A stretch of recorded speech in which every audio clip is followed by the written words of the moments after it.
Warning: read and follow all labels and the owner's manual.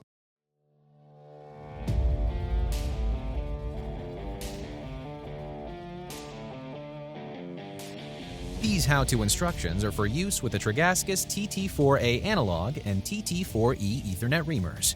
We are going to show you how to adjust flow control valves on the Tregaskiss TT4A reamer. The flow control valves provide a smooth, consistent feed of the cutting tool through the nozzle. The feed rate is dependent on the amount of spatter that accumulates on the consumables. If the amount of spatter is small, the feed rate can typically be set faster. But if a feed rate is set too fast, it can stall the motor or damage the cutter blade. To do this, you'll need to loosen the 4 side screws with a hex wrench.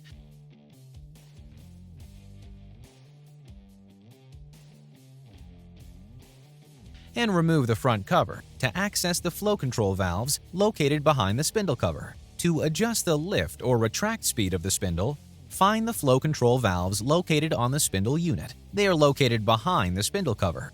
To increase the feed rate of the cutter blade or lift speed, pull the gray knob of the top flow control valve out and turn it counterclockwise.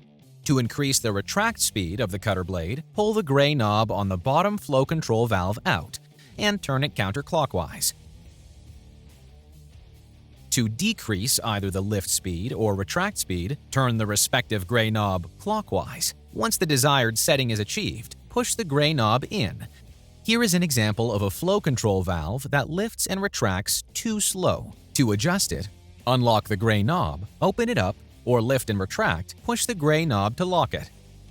You can see a noticeable difference in how much quicker the speed of the spindle as it lifts and retracts.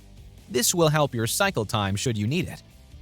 Last, reinstall the reamer cover included with your reamer.